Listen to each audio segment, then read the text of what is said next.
From the Fans Talk Wrestling family at fanstalkwrestling.com and in collaboration with TNAMecca.com, this is Fans Talk TNA. It's a weekly conversation about what's going on in the world of TNA and Impact Wrestling. After the episode is over, head on over to TNAMecca.com for more exclusive TNA conversations. This is episode 16. It was recorded live on February 10th, 2015 on FTWLive.com. My name is Garvin, once again joined by Nick. Say hello, Nick. Hey, Garvin. And if you enjoy this conversation, you can head on over to fanstalktna.com right now. Click the Join the FTW Community button. By pledging at least $1 a month, you'll help us continue to keep this project funded and motivated. And you could even get early access to conversations just like this. Today is going to be our TNA Lockdown post show. Basically, we're going to recap, review the pay-per-view level event that we got this week on Impact.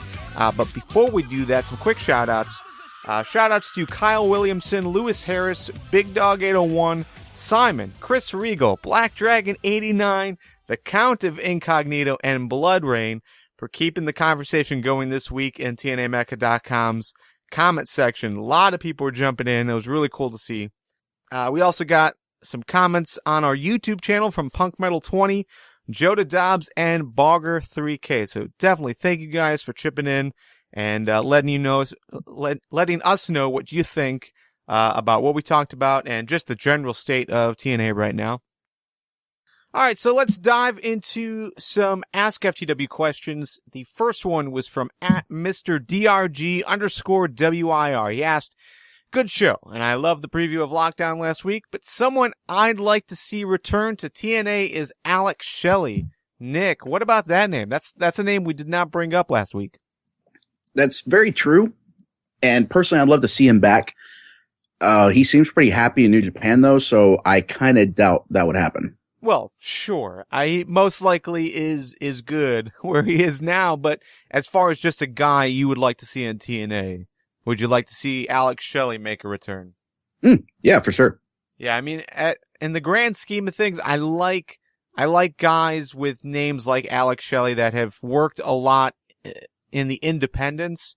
It seems like TNA, historically has hung their hat on guys who have made big names in other places, but Alex Shelley really hasn't done that. He made his name, seemingly, at least from my perspective, it seems like a majority of the real praise that he ever got was his work in TNA. I know he did some stuff in the indies, but overall, like, his Motor City Machine Guns run was probably the most entertaining thing that I've seen from Alex Shelley. But that's just me. Kyle Williamson, he sent in, do you think the Velvet Sky firing is a work or is this real? Is this a real thing? I'm thinking that it's legit. It looks like she's got a relationship going with Bully Ray, and I don't necessarily know that there's any bad blood between Bully and TNA, but I don't know. It's gotta be weird, especially considering her last relationship, which was Chris Sabin. He was gone and she stayed. Now Bully's gone and she had stayed on for a while without really doing anything. So yeah, I think it's real. She is the common denominator in that, though. Just throwing it out there. Yeah, overall, I think it's real. It feels real. It just feels so awkwardly placed and like no build up whatsoever. It's just like there was this weird plot hole in the Feast or Fired match and she got fired. And then, this week on Lockdown, we did see a little bit more into the relationships and how this affects her relationships with the beautiful people. So I don't know. I mean, it just seems so sudden and out of left field that to me, it feels like it's real, that they just had no way to really close that storyline. Her contract's over, and yeah, that's it. So yeah, I think it's real, just because of how awkward it felt. Kyle also asked, who do you guys think needs more in-ring time or TV time going forward right now? The answer that springs to my mind quickest is Koya. There's obviously a lot of potential there, and he's been great with the time he's been given. He needs to establish himself more in the ring, though, I think. Outside of that, I think both Manic and Sonata both need more TV time, more ring time. Which is weird considering that all three of those guys are brought into the Revolution because they weren't going anywhere beforehand, and now they're just there for Storm's matches. I hesitate to call that a mistake yet, but I hope that's not the pattern moving forward. Yeah.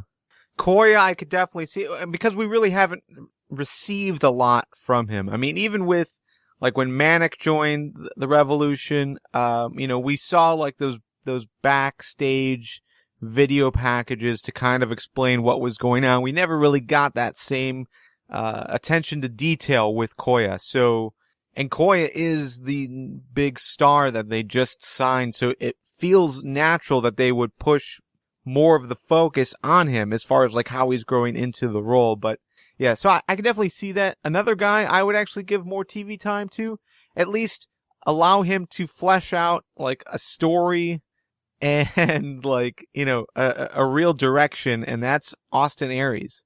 I feel like Austin Aries is always a guy where he gets a ton of TV time for 2 or 3 weeks and then he's off, and then a ton of TV time for 2 or 3 weeks and then he's off. But there's no end point. Like there's a build, and then he loses the big match, then he's like off TV or he's like doing something else. So I think, maybe not TV time, but definitely a more consistent role for him. Yeah, he absolutely needs a direction. He hasn't had a real feud with anybody since when the Aces and Eights came in and busted him up. Right. All right, well, let's jump into TNA Lockdown. That's the show that just took place this last week. Lots of hype. I think we're all looking forward to it, but reading the comments on TNAMecca.com, there's a lot of mixed opinions on, if this event fell flat or, what this event did well.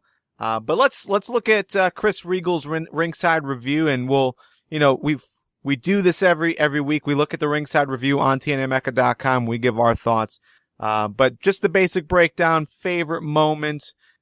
Chris Regal's favorite moment was Jeff Hardy's stairs bump. What about you? What was your favorite moment coming out of Lockdown? Probably the entire match and segment encompassing that stairs bump. The tag title match. I thought that was really well done. I thought the Revolution came out looking really strong. And absolutely that stairs bump was brutal.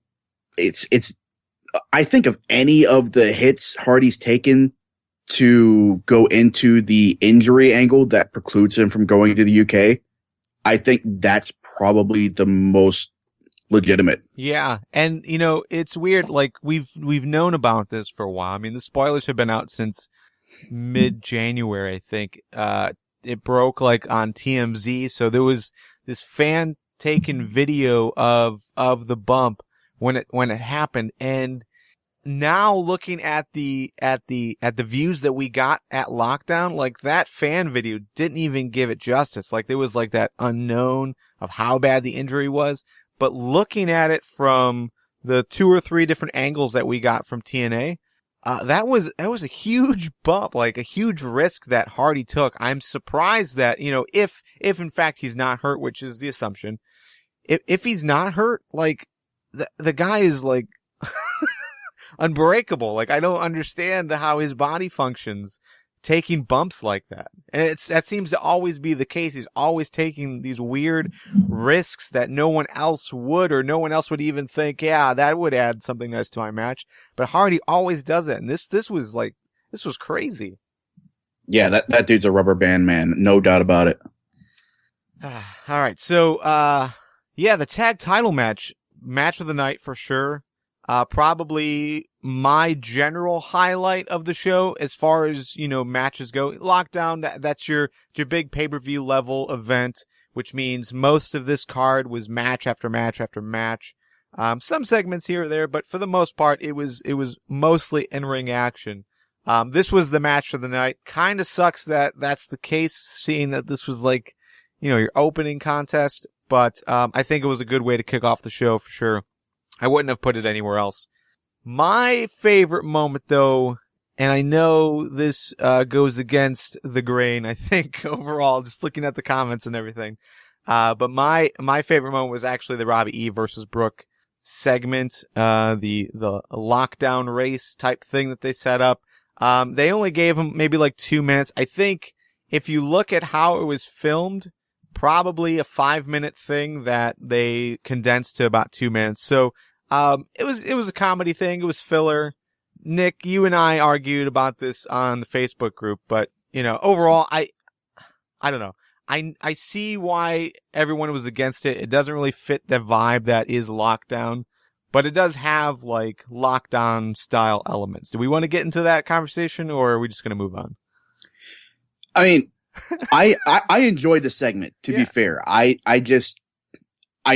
understand why it didn't get a whole lot of time. I think it might have been better served maybe the week after or the week before, but yeah, I mean, I absolutely enjoyed the hell out of that segment. Anytime Robbie E is becoming a perennial favorite of mine, like anything he's involved in, I find myself usually enjoying. Yeah. And me too. I mean, Brooke wasn't bad at all either. Right. Me too. Yeah.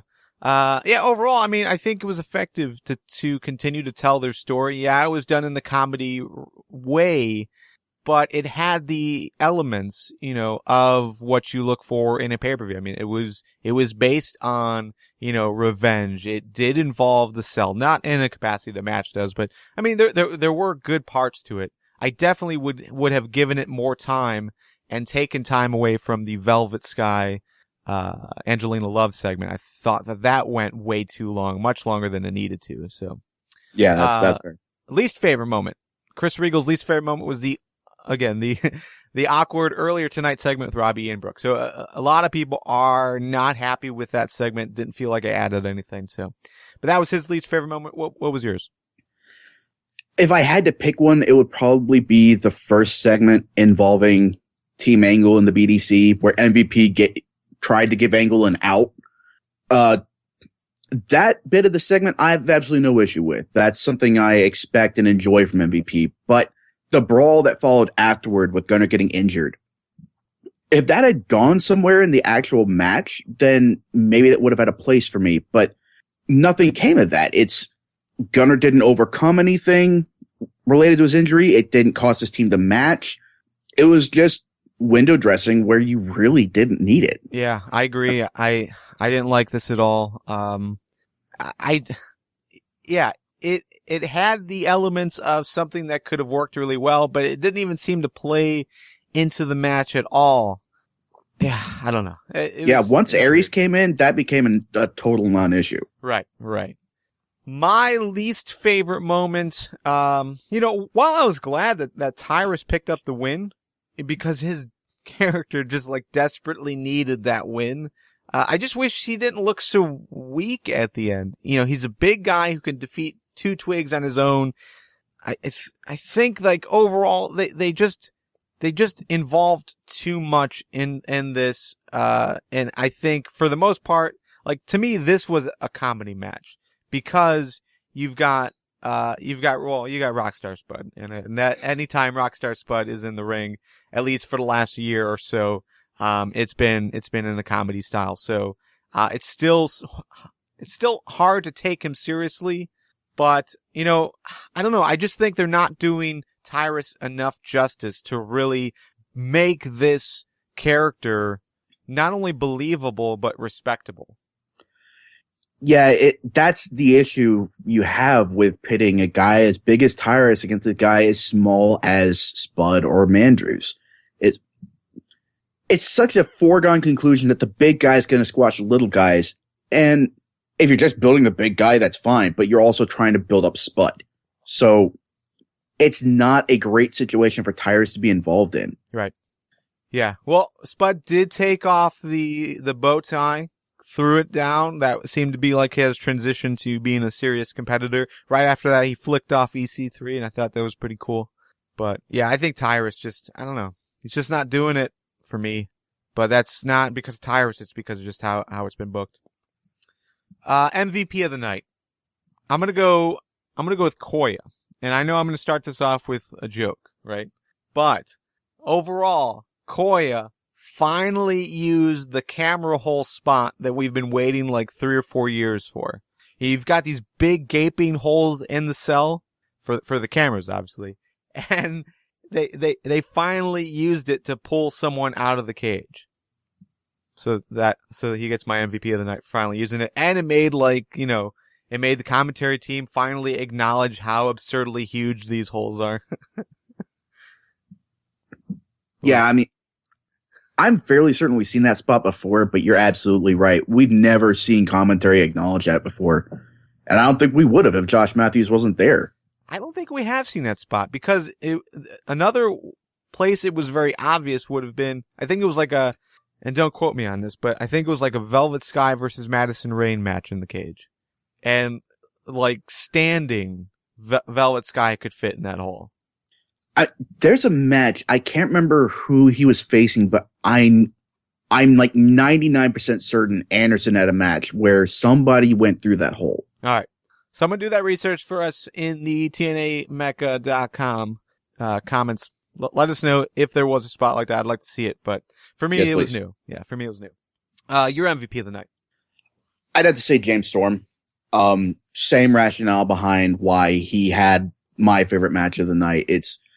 He came out of that looking incredibly strong, incredibly dominant, and more so than anybody else, I think, despite the fact that Rude beat EY or the fact that Team Angle beat the BDC. I think those two feuds are still going to continue, whereas I think this spells the end of the Hardys challenging for the title for a while. Okay, Chris Regal in his review has Lashley as his MVP. So, all right, so let's talk about grade overall. Again, there's a lot of mixed feelings on the TNAMecca.com comments area throughout the weekend after lockdown. So a lot of people kind of upset with lockdown, but then there's others that were raving about it. So let's talk about grades. Chris Regal gave it a B+. This was the first time in 2015 on the Ringside Review that TNA's Impact Wrestling got anything lower than an A, which I thought was surprising. I'm gonna start with me because I think you might pick up where I leave off and kind of bring us at a good point. I'm on the fence about how bad this show was, but I definitely feel like it didn't bring it. It didn't bring that special feeling. It definitely lacked, what we come to expect from Lockdown. So, we got blood from EY, which is everything, I mean, it's not everything, but it is something that we felt would help tell that story a bit more. But to me, the match felt way too short. It didn't tell the compelling story that it was obviously set up for. It didn't take enough out of both of these guys. It just seemed like, EY got opened up, and shortly after that, the match ended. Havoc and Awesome Kong, they both fought, it was monster against monster. A lot of good action outside of the ring. As soon as they got in the ring, it just felt like they were almost handcuffed, that it didn't carry the same momentum, and it ended really quickly. And then, to me, it ended really oddly, just to have Havoc go down the way she did, with a splash. It just seemed counter everything that they had told throughout the rest of the match, for her to just lose in that capacity. Tag match was great though. I think tag match by far, match of the night, definitely the highlight of the show.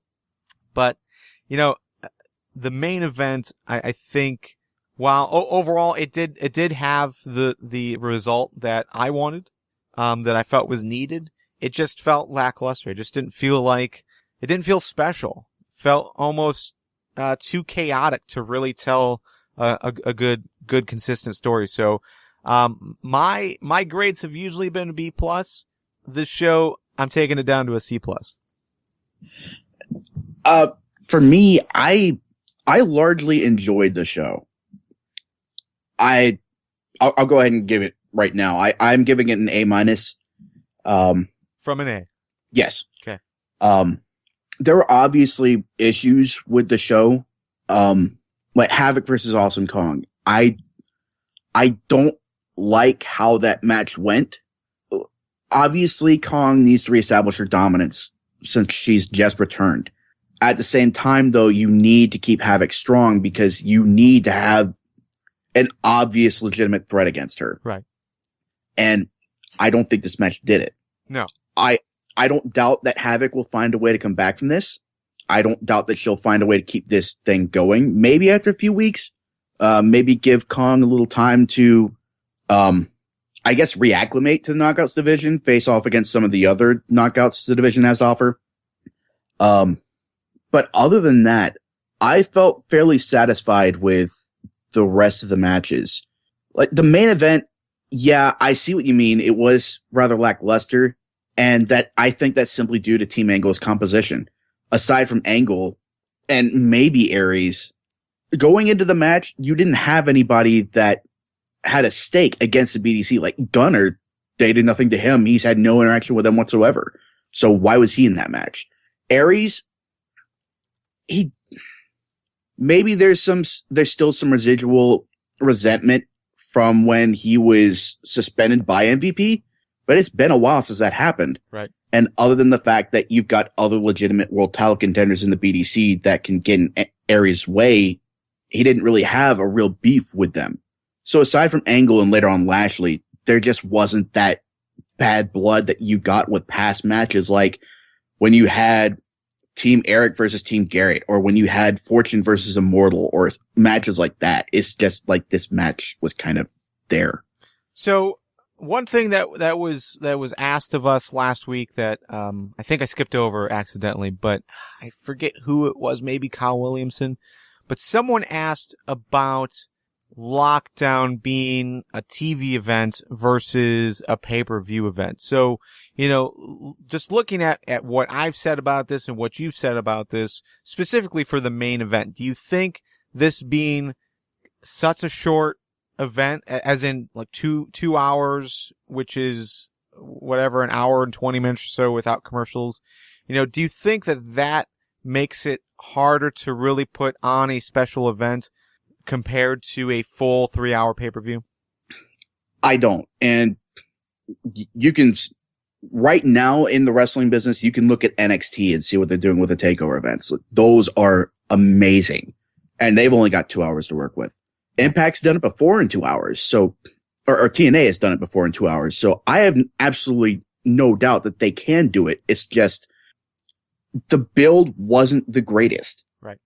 And I'm saying things that belie the fact that I give this an A-. Right. I want to emphasize, I enjoyed the majority of the matches. Even the main event, I enjoyed that. I didn't expect it to end the way it did, and I think it could have been built better. But things like Rude versus EY, again, I was surprised they ended the match that definitively, but it was still a great match. It still had a great story to it, with Rude saying, "You were my brother," right, before he dropped the bomb on EY. And the Spud versus EC3 feud is still going strong. Again, I can't say enough good things about the tag title match. So overall, there were a lot of great matches. Even the Knockouts match, it was still a great knockdown, drag out fight. It's just some of the matches could have been booked better, I think. Yeah. Yeah. See, I'm with you there. I can't think of how this would have been better with more time. I mean, it seems like some of these matches felt too short, but, going a full 3 hours versus what we had with the full 2 hours, I don't think it would have improved at all. I think it's just for me at least, I think it's just a matter of, I don't know, maybe I'm just not into the current stories that we have, or at least how they're telling them. I don't know. Yeah, I mean, just ask yourself, if it was extended to 3 hours, what else would you put in there? Because TNA's put basically everything that they've been doing for the last few months or so into this show. Well, I would have definitely given Robbie E. and Brooke more time. Okay, so that would have been 3 minutes out of 57. All right. All right, so overall, so you give Lockdown an A-. I'm going with a C+, and I think it was, once again, a B+ from Chris Regal. So pretty average, about a B event. So I think overall that does give it justice for what it was.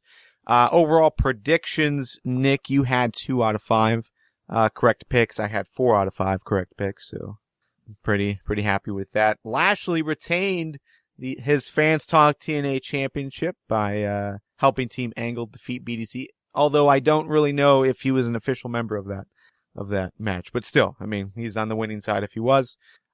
This week in TNA, we got a preview video on YouTube. Definitely check out TNA's YouTube channel. I think it's youtube.com/TNA Wrestling.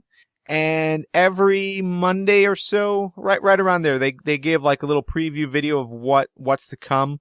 I don't know if they're going to be able to do this every week so early. Like once we get to like a live event, I'm sure it'll be closer to that live event. But yeah, overall, we got some cool highlights of what's to come, including Jeff Hardy. We're going to get a condition on him.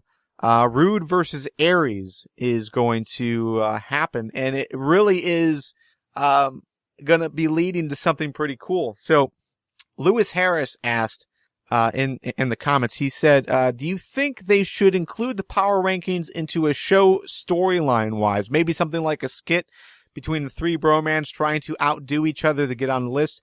I think, Nick, you and I have been repeating that, yes. Like we definitely want this to be more involved with the product if it's going to add to it.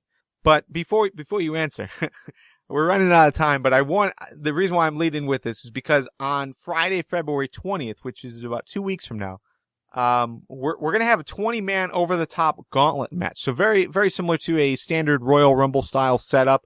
The first 15 participants will be random entries, but the final 5 participants, so 16 through 20, will be decided by that week's top 5 rankings. So the winner will face Lashley for the title on Friday, February 27th.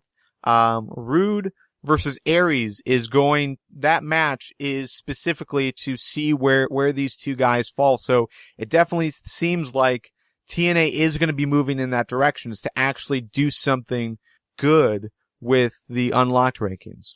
Do you get that same impression, Nick? Yes and no.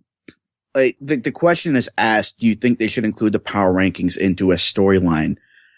I think they need to start incorporating storylines in the power rankings, to be honest, because although this week is better, it's still like low key still there. Sure. I thought it was interesting that Taz and Josh mentioned the fact that they didn't understand how TNA was ranking things either. Yeah, right. So yeah. I'm entertaining the possibility that TNA will slowly start to devolve into the senile old man character where he's just naming things at random, and eventually he names, I don't know, Chris Melendez as the number 1 guy and he gets a title shot for whatever reason. So maybe something entertaining could come from that, but yeah, it's just really weird right now. There was one idea that was put into play, and I doubt anything will ever come to it, but it really is interesting. And that is the idea of potentially having Awesome Kong available for that list. So I don't know if anything will ever come of it, but I thought that was an interesting, like, little bit of, thought process there from Josh Matthews this week. Yeah, I mean, they referenced her as Karma from the WWE, and she faced men there, so I don't see why they wouldn't. All right, so your unlocked rankings for this week, which I think is a lot better than what we had received before, but you've got, first of all, EC3 is finally out. He's officially in 6th place, tied with Samoa Joe and EY. Everyone else is below that, everyone who has not been in the top 5 yet. Top 5, at number 5, you got Low Key. He moved down 1 spot. MVP dropped down 2, is now sitting at 4. Austin Aries is back on the top 5 with his win at Lockdown. Kurt Angle is in the top 5, which is, something we talked about last week that he should have definitely been in there. But because of his team's win at Lockdown, he moved up 4 spots, technically. And then Bobby Roode is still your number 1 after his win over EY this week. So, final thoughts before we head out, Nick. Final thought is I hope the power rankings start reflecting what's actually happening in the division a lot more closely. Yep. Agreed. And that's a show. We'll be reading and responding to your comments all day on TNAMecca.com, so let's continue the conversation over there. And if you enjoyed this conversation, head on over to fanstalktna.com and click the Join the FTW Community button. By pledging at least $1 or more a month, you'll help us continue to keep this project funded and motivated. And you can even get early access to conversations just like this. For Nick, we'll see you. This is Garvin. We'll see you next Thursday. Have a good week and enjoy Impact this week. See you guys.